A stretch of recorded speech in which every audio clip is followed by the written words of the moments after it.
Terima kasih Datuk Yang Di-Pertua kerana memberi peluang saya untuk memberi sedikit pandangan dalam membahaskan rang Undang-Undang Ahli Geologi 2008. Pada hari ini, Datuk Yang Di-Pertua, ahli-ahli geologis kejuruteraan diharapkan untuk menyediakan solution yang sesuai dan mampan kepada kita untuk menghadapi masalah-masalah seperti bencana alam, seperti landslide, rockfall, land subsidence dan sebagainya, sejajar dengan matlamat untuk menyediakan sustainable development dalam negara kita ini.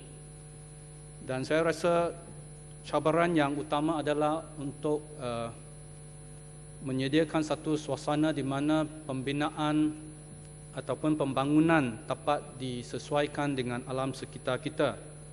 Dan seperti mana harapan ke atas profesional yang lain, ahli-ahli geologis juga diharapkan untuk memberi solution kepada masalah yang kita hadapi.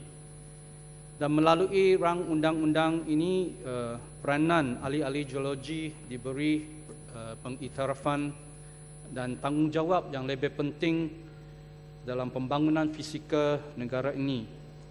Dan saya ingin tahu sejauh manakah ahli-ahli geologis diberi peranan dari segi perancangan pembangunan fizikal negara yang sememangnya melibatkan input-input dari profesional yang lain dalam bidang-bidang jurutera, sosial ekonomi, alam sekitar dan sebagainya. Dan apakah geologi juga diberi peranan yang lebih penting, memandangkan ianya merupakan satu kepakaran yang amat penting demi mencapai matlamat pembangunan yang mampan.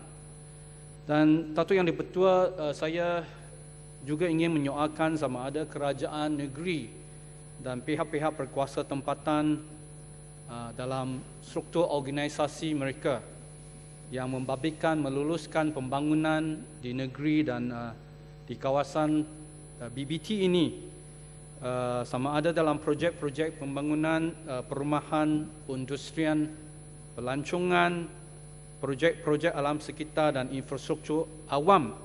Apakah mereka mempunyai kepakaran di kalangan kaki tangan mereka dalam bidang geologi yang sememangnya dapat memberi satu perspektif yang berlainan kepada proses menimbangkan kelulusan perancangan dalam kerajaan ataupun dalam negeri dan juga dalam kawasan BBT yang berkenaan.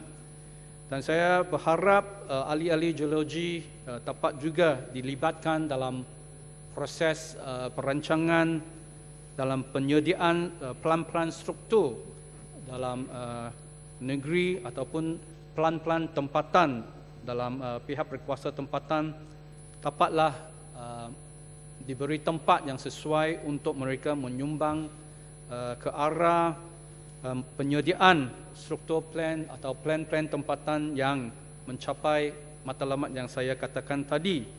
Dan dalam menyediakan garis banduan berhubung dengan pembangunan fizikal, juga saya berharap dapat juga dirujukkan kepada ahli-ahli geologis supaya garis banduan yang berhubung kait dengan pembangunan atas tanah-tanah bukit dan sebagainya dapat menerima input daripada geologis yang akan sememangnya memberi pandangan berhubung dengan kesan-kesan sesuatu pembangunan ke atas tapak-tapak tertentu.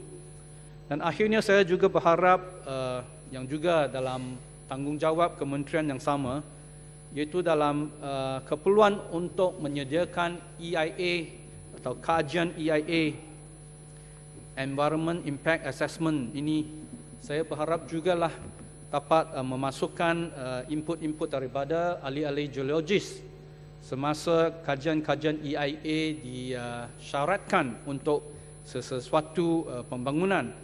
Saya tak tahu sama ada syarat ini sudah pun dimasukkan dalam keperluan, Kalau tidak, saya berharap Menteri juga dapat mempertimbangkan masukkan bab sumbangan ataupun input-input geologis ke dalam keperluan penyediaan EIA report.